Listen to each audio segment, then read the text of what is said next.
napapansin nyo, weekdays, tapos tanghaling tapat, nasa labas tayo. Tataka kayo, wala bang pasok to sa trabaho? Actually, nakalib na naman tayo. Hinto na naman tayo sa trabaho.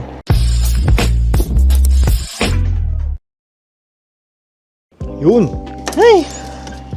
Naginit na. Long time no see, mga sir.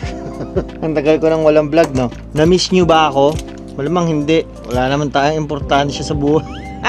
Summer na. Ang init na. Grabe. Tingnan nyo yung panahon. Ano na yata eh. Oh? Pero tingnan nyo naman yung puno, oh. Yeah? Yung mga bulaklak-bulaklak pa yan. Sa totoo lang, mas gusto ko yung ganitong panahon kaysa snow. Kaya lang, ano ngayon, May, ilang buwan lang yan. Kaya enjoy natin, lalabas tayo. Yan, mag one wheel.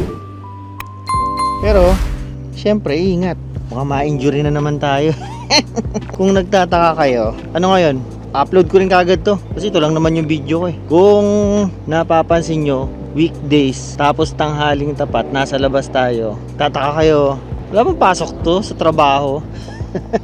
Actually, nakalib na naman tayo. Hinto na naman tayo sa trabaho. Sa basta secret. Meron tayong health problem. Kaya tayo ay nakalib ngayon. Hindi ko muna siya pwedeng sabihin sa inyo at baka magulat kayo. Pero ito na naman tayo, start na naman tayo ng pagbibideo. Kasi baka malimutan na ako ni YouTube. Si Facebook ko nga pala, i-follow nyo yung yung bago, yung dati ng Facebook yun, pero yung gagawin kong active yung Facebook na isang Brandon Boy, yun ang gagamitin ko muna na Facebook. Kasi yung ginagamit ko na page, ewan ko, na-hack yata, visit, sayang. Kaya gagamitin ko muna yung isa habang nire-resolve ko yung isang page ko, yung Brandon Boy. Follow nyo yung isa na ginawa kong bago. Doon ako mag-upload ng mga trabaho, yung mga ganyan, yung mga alam niyo, yung mga hinahanap natin, di ba? Yung mga balita rito sa Canada. Pero officially, babalik na tayo sa pag-upload ulit. Wala tayong magawa eh. Kailangan mag-upload, no? Tingnan niyo yung panahon, ang ganda. Ang temperature, nasa kagahapon 31. Hindi ko alam kung anong temperature ngayon, pero ginit. Pero sabi ko nga, mas okay na to. Ha? Mas okay na yung ganitong temperature kaysa yung normal na masyado malamig. Pupunta lang ako sa may sinihan, titignan ko kung anong oras yung next showing ng The Mandalorian at manonood tayo sini. Walang magawa eh. Kaya ito, video lang tayo. O nga pala, mag-update na rin ako sa inyo. Ang tagal ko namang nawala sa social media, sa YouTube at Facebook. Wala naman bago. Nandun pa rin ako sa dati kong trabaho. Saka, ito nga, summer na. At ang kagandahan, pwede na tayo maggala-gala ng ganito.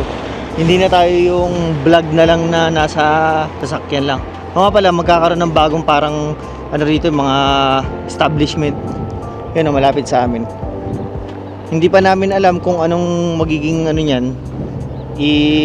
Gagawin dyan na pwedeng mga kainan, pwedeng kung ano-ano man. Malapit na sa amin. Sana kainan para mas malapit yung kainan sa amin. Pag gusto ko lang kumain sa labas lalapit lang, no? O, tingnan nyo. Diyan na yung mga dandelions. May mga kulay dilaw na yan. Ganyan. Magiging yan? Magiging kulay puti, tapos yung parang magiging bulak. Tapos pag hinangin kumakalat. Yun yung dandelions. Tingnan natin dito. Dito na naman tayo sa sementeryo. Hinto tayo dito, hinto. Yep. Ayun o. Kung nakikita nyo, yan. Magiging magiging parang focus man. Yan. Magbibilog yan, tapos magiging puti. Tapos yun na yung kumakalat dito pagka may hika ka nga. Parang delikado din eh. Kasi basta siya, marami. Pero ganun pa man, Mas gusto ko na to. Sana baliktad yung panahon dito sa Canada no? Mas mahaba yung mas mahaba na lang yung summer. Basta mas mahaba na lang sana yung walang snow. Nakakabisit pagka yung may snow. Hindi talaga naiintindihan na kung pinapakinggan nyo sino ba yan? Si Red Oliero and the Wackady Doers. Gustong-gusto raw nila kahit saan daw kasi nababalitaan ko nga sobrang init diyan ngayon sa Pilipinas, 'di ba? Summer eh. Pagka na-experience nyo kasi yung extreme na lamig, mas gusto nyo pa rin yung ganito na mainit. Yung sobrang lamig, hindi siya kaaya-aya. Bumalik sa dating pagbibideo, ganun pa rin. Yung pa rin, reklamo pa rin sa buhay. Reklamo pa rin sa buhay ang inaatupag. Hindi na lang maging grateful, Grateful naman tayo, kaya lang marami pa rin tayo reklamo sa buhay. Pero yung ito nga, kaya hindi rin ako pumapasok ngayon para lang update ko sa inyo. Hindi naman grabing sakit. Pinagpahinga lang ako ng isang linggo ng aming family doctor. Pero next week papasok na rin ako. Wala namang magawa eh. Nakakaburyong lang din sa bahay. Parang wala lang. Hihilata ka lang doon, manonood, maglalaro, kakain. Ayoko na ng ganun, nakakatamad. Saka tataba na naman tayo ng todo. Ang taba na nga natin tapos ganun pa, yeah? Kaya next week papasok na rin ako. Pero ngayon, chill lang muna tayo, chill. Meron pa nga akong isang gustong panoorin sana, yung Mortal Kombat eh. Hindi ko pa rin napapanood hanggang ngayon kasi tinatamad ako. Lapit-lapit na nga, tinatamad pa rin pumunta. Tingnan natin kung ano yung mga showing. Pero ang ganda, sarap ng ganitong panahon. Hindi naman siya ganun kainit kasi ang pinagkaiba lang sa Pilipinas na init, halos magkalapit lang naman yung lamig dito sa Pilipinas. Kaya lang yung humidity hindi malagkit sa balat. Ito yung mga showing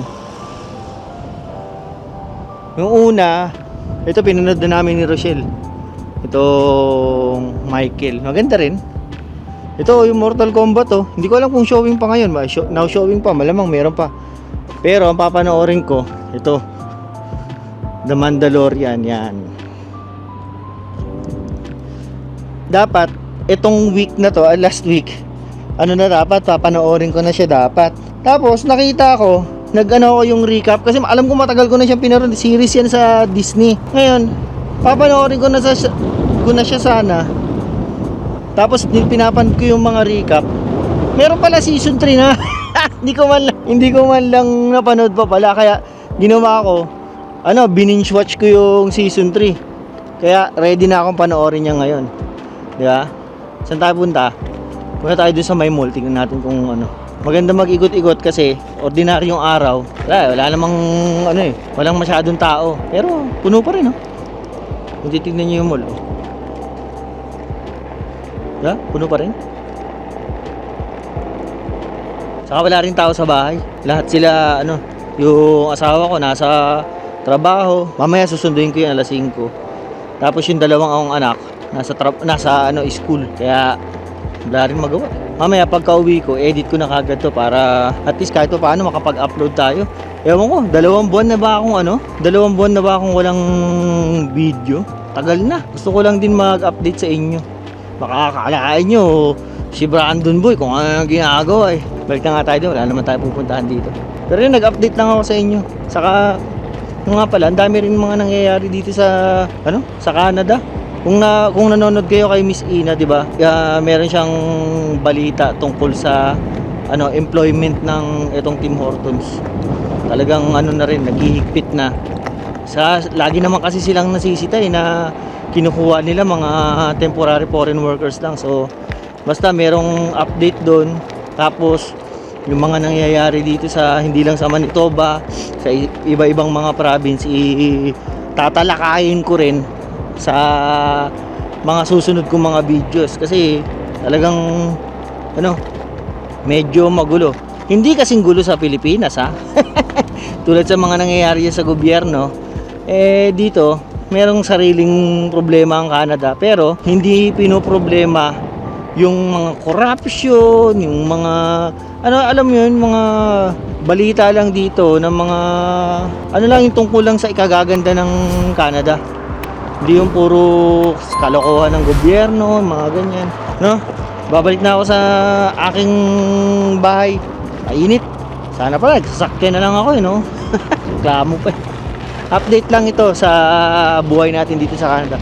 Pero gagawin ko, tatry kong mag daily vlog uli para meron tayong update. Na, yun lang. At ako'y nangangawit na. Hindi na sanay mag vlog eh. Yun na, like, share, subscribe yung mga alam nyo na yun. Sige na, paalam.